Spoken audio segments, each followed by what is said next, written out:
خیر راغلی وایو. زمونږ دپاره خوشحالۍ خبره دا ده چې زه به دا خبره وکړم چې دا مسله هر چا دپاره ډېره مهمه ده، خو زه د دې اهمیت د خپلو ملګرو کې هم ګورم چې ډېر زیات چې هغه خلک چې د وزیر اعظم او د صدر پروګرام ته نه ځي هغه هم دلته د شروع نه ناست دي او نه پاسي او دلته موجود دي. طاهر خان صاحب پکې د اسلام آباد نه راغلی دی، شمس عمان صاحب دی، هلته پکې موږ سره مشتاق یوسفزۍ صاحب دی. داسې خلک دي چې په انټرنیشنل لیول باندې پاکستان دا ټولې خبرې کوي.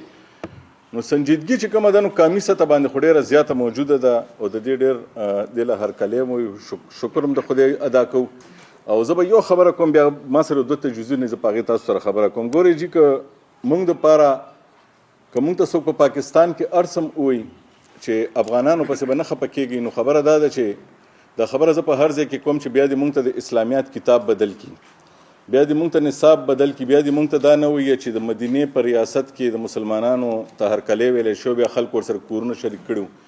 موږ منو چې افغانانو به هم موږ نه خفګان کړی او غلطې را سره کړي، خو چې کله پورې موږ دا نصاب وایو لګیا یو نو څنګه موږ دا کولی شو؟ دا هېڅوک هم نشي کولی په دې پاکستان کې، خصوصا زمونږ که پښتانه ورته تاسو وایي. خو زه د خپل معلوماتو په نتیجه کې زه تاسو ته دا ویم، تاسو څومره مشران چې ما اورېده دا یو تجویز زه ورکوم، د دې نه مخکې د دې بیکګراونډ ویم.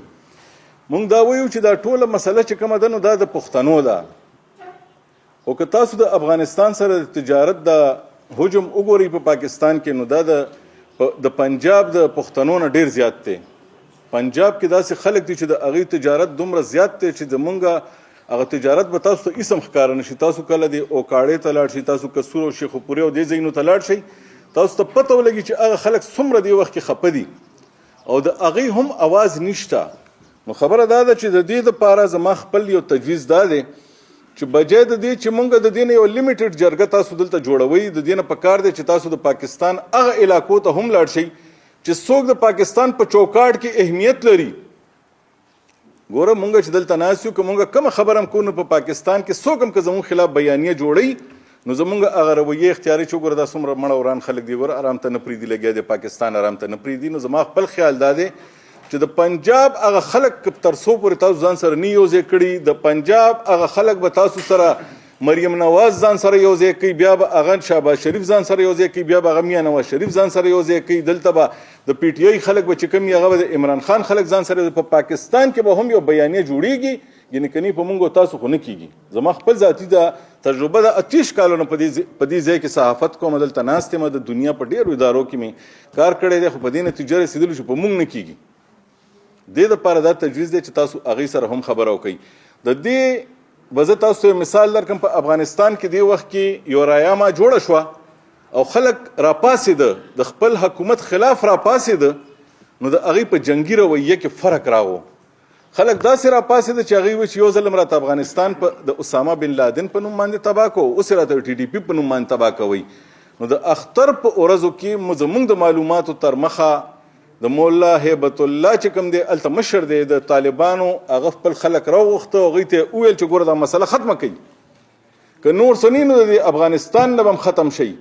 نو د هغې خلکو ځان دپاره رایه عامه جوړه کړه. موږ له هم پکار دی چې څوک زموږ خبره نه اوري، موږ ټول خلک رایه عامه جوړه کړو، موږ خلکو له لاړ شو. نو پنجاب چې نه یو ځای شوی، زما په خیال باندې دا مسله نه حل کېږي. بیا بله خبره دا ده چې افغانستان سره کله مونږ خبره کوو نو دا خبره د په ذهن کې ساتو چې هغه زموږ برابر فریق نه دی. یو خو زموږ ریاست هغوی ته یو برابرۍ په بنیاد ګوري، هغه برابري زه نه یادوم، زه خپله هغه برابري یادوم کوم چې د افغانانو په سوچ کې دی. د افغانانو په سوچ کې زموږ سره چې کله د هغوی سره د خبرې وخت راځي، په دې باندې زما ریسرچ ته ما اول ورځ دې باندې یو ویډیو هم کړی و چې ډېره زیاته خلکو کتلې ده چې د افغانستان د دې خلکو د منټلیټي چې دیزي ته را رسېدلې ده، نو دوی باندې په جنګ باندې که عربو کې ډالرې لګېدلې دي نو په دې باندې په کربو کې ډالرې لګېدلې دي چې د افغانانو منټلیټي د پاکستان د خلکو په هکله باندې بدله شي او هغې کې ټولو کې زیات انویسټمنټ. زه ګواه یم، ما په کابل کې په هغه ټولو ادارو کې ما په خپله سفر کړی ګرځېدلی یم چې دا انډیا چې کوم دی نو هغې ټول خلک هلته ټرین کړي وو او هغې ته هغه خلک ذهني طور باندې موږ ته تیار کړي وو. بل د افغانستان خلکو د وړوکوالي نه د مور په اللهو کې دا اوري چې پاکستان کې زموږ ځمکه ده. نو خبره دا ده چې هغه یو رویه چې کومه ده تر څو پورې هغه نی بدله شوي، د هغې هغه مزاج زموږ په هکله نی بدل شوی، په دې باندې کار پکار دی چې یاره دا خبره مونږ هغوی سره څنګه ختمو چې ورته ووایو چې ګوره د اوس دنیا بدله ده، نو چې تر څو پورې په دې باندې کار نه شوی دا نه کیږي. بله خبره دا ده چې افغانستان کې که طالبانو سره کلم خبره کوي نو په پاکستان کې دننه د پاکستان د ریاست هم دا خیال دی او په خپله زمونږ هم دا خیال دی چې په افغانستان کې په طالبانو سره چې کلم خبرې شوي دي په ولسي سطح باندې دلته نه چې جرګې تللی دي دلته نه چې کوم خلک تللی دي نو چې هغه واپس راغلي دي نو هغوی وله ویلي چې صبر وکړئ موږ لږ تپوس کوو نو بیا به تاسو سره خبره کوو. نو چې کلم خبره کوئ کلم چې چاله ځئ نو اختیارمندو خلکو سره میلاو شي هغوی داسې خلکو سره میلاو شي چې هغه پاسینو ټلیفون نه کوي چې ودرې زه ټلیفون کوم زه لږ تپوس کوم چې په دې کې تا سره دا خبره ومنم که ونه منم. اوسه پورې نه امریکې سره چې کوم مذاکرات کېده نو په هغې کې 45 پوینټو باندې مذاکرات کېده. څو کاله چې مذاکرات وشو صرف 4 پوینټو باندې مذاکرات وشو هغه کامیاب شو. 40 پوینټه وروسته پاتې شو ځکه چې هلته هم کوم سړی ناست و هغې به چې په هلته امریکې سره هم خبره کوله نو هغې به ویل چې ودرې زه لږ تپوس کوم. نو چې تپوس کولو والا سره خبرې مه کوئ چې هلته کلم ځئ.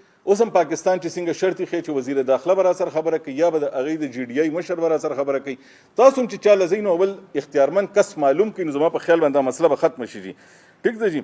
او یو اخرنۍ خبره دا ده چې جي زه ستاسو ټولو ویل چې یاره جنګ دې ایثار شي. زما د معلوماتو تر مخه چې اوس یو نوی ماحول جوړ شوی دی چې هلته اوس جنګ ایثار دی د پاکستان او د هغوی. د هغې غټه وجه دا ده چې پاکستان ورته دا شرط یې خلک پکې منځ کې شوي وو چې دا جنګ دې ایثار شي. پاکستان ورته ویلي چې ټیک ده به ډز دې نه کړي ډز به نه کوو. نو اوس په دې وخت کې لږ غوندې حالات هغه نه دي چې کوم باندې مونږ ډېر زیات خفه وو پریشان وو.